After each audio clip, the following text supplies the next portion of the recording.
You'd mentioned before the deadline in Preller you trust. Yeah. You get a chance to trust him a little bit more after last night. What was your assessment of what went down? I mean, yeah. Listen, AJ does what he does, and he's able to do it with what really is an elite scouting department. You know, internationally amateur scouting is really unbelievable. You know, our pro scouting department is also really good, but Chris Kemp and his group, who runs our amateur and international scouting, do a phenomenal job of acquiring talent, and you know, that allows AJ to be flexible and be able to move the chessboard in a lot of different ways. And so they deserve a lot of credit, as does our player development group. You know, all the different guys that are in the affiliates, including the Dominican, do a tremendous job, you know, developing our players, creating value. And so um, kudos to player development scouting to allow what happened yesterday to take place. And, you know, we're grateful for AJ for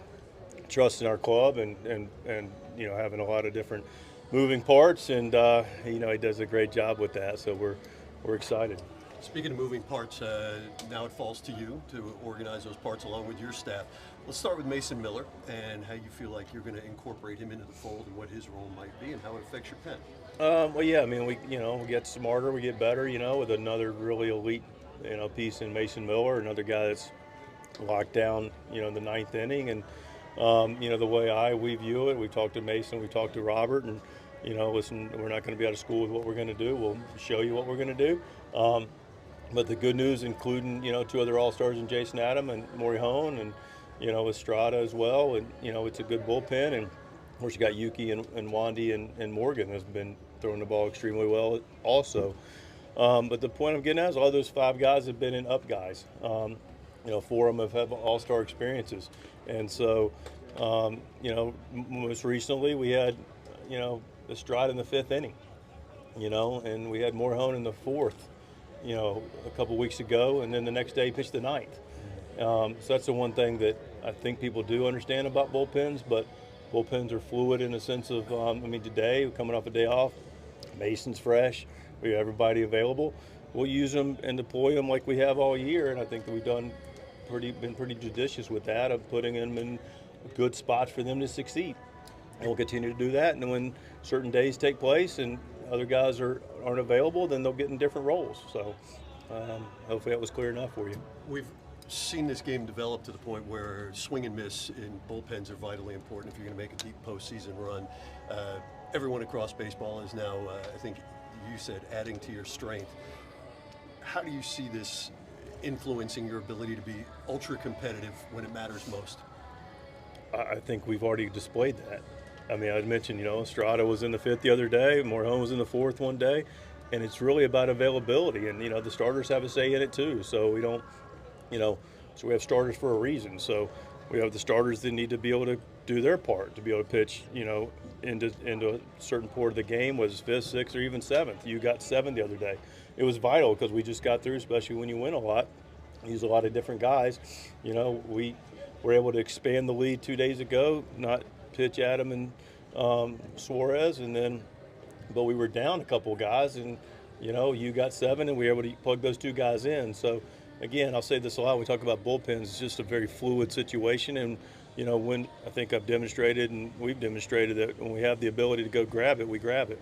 How do you feel like you're going to use O'Hearn and Sheets, and have you spoken to them about their particular roles? I've spoken to them, very similar to the bullpen. I mean, you know, listen, it's hard for me to get, and I do, everybody would like a concrete answer, and you know, I think I do a reasonable job of creating what the roles are, but then that game happens and it breaks out, and you know, there's a lot of different scenarios that take place. And I talked to Gavin yesterday, I talked to O'Hearn a couple times, and you know, they're both very gifted players that you know, both left-handed, play in similar spots, but you know, they can be used in a lot of different ways, whether it's pinch hitting or go play the left field, or you know, both their cases, O'Hearn go play first base, pinch hit, DH. So it'll be fluid, depending on what the game tells us.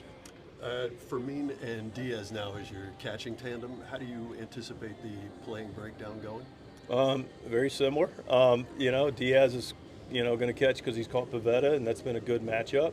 You know, we're going to miss Maldi. Maldi was a big part of our club, and you know, we'll see what happens about him clearing waivers and see what that looks like moving forward, because he's really an asset for our team on and off the field.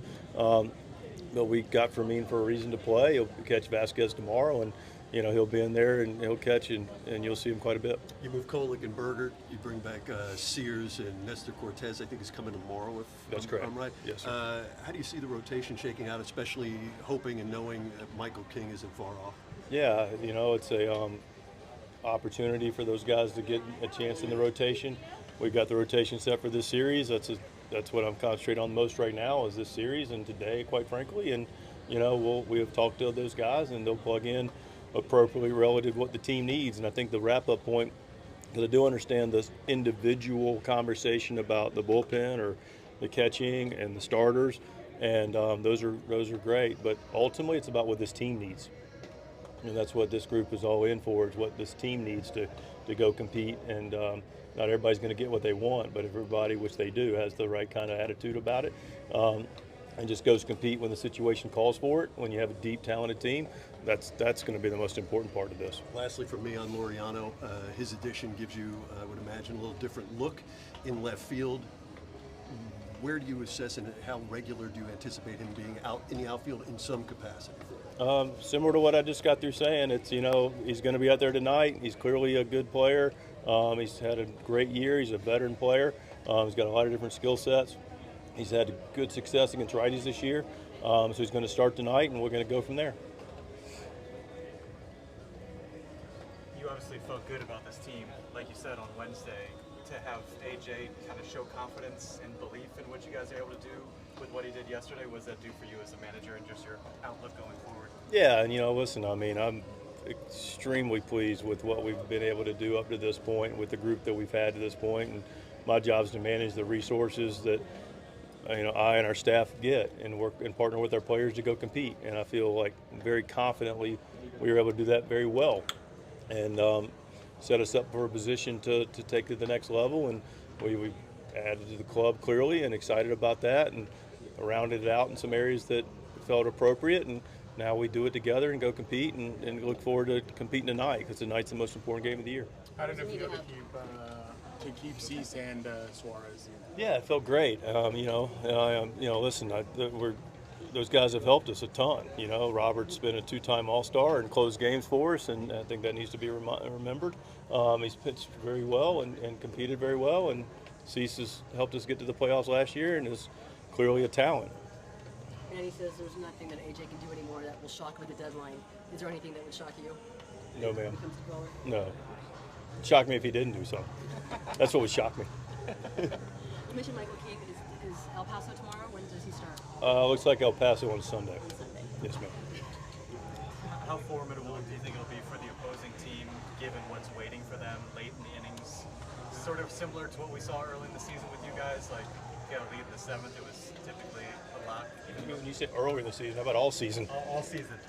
More so even now, just adding an arm like Miller, and just how much tougher it's going to be for teams in those second half of the game. That's correct, yes. I don't know how to tell you about what other teams feel. I just know it feels good about what we can bring in, and feels great. Like, what do you think? What's the message that was sent to every single player, every person in that clubhouse when Keller makes the moves that you guys did yesterday? Yeah, this club's all in. Our team's all in before today, and our team's all in even more after the trade deadline. This is a group that's very consistent with how they operate and how we think and how we perform and compete and prepare, and it just nothing was going to change. Just now we just got more pieces of the puzzle.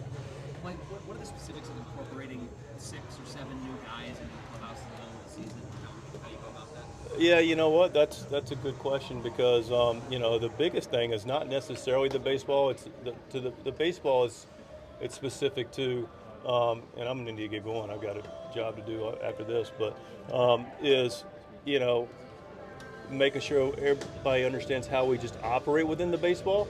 But it's more about like the families and just getting integrated with, just getting comfortable in our environment, and our players welcome these guys. And but yeah, it's more than just the baseball. It's what's new, a new city, new everything, manager, pitching coach, hitting coach, clubhouse guys, teammates, and just so I think the most important part is making sure that the families and players feel like the transition is as smooth as possible, and just everybody feels communicated with. Like the Palms question, I mean, yeah, roles are going to change a little bit for certain guys, and communicating with the players that we currently have and the players we have brought in about what that looks like, but the biggest takeaway is making sure everybody's fluid to being able to coexist and do what's best for the Padres. I have one more. It's crucial. Crucial. What happens to the Four Horsemen? We added to our stable. Our stable had more than 4 horses in it, and so now we just keep adding to the stable.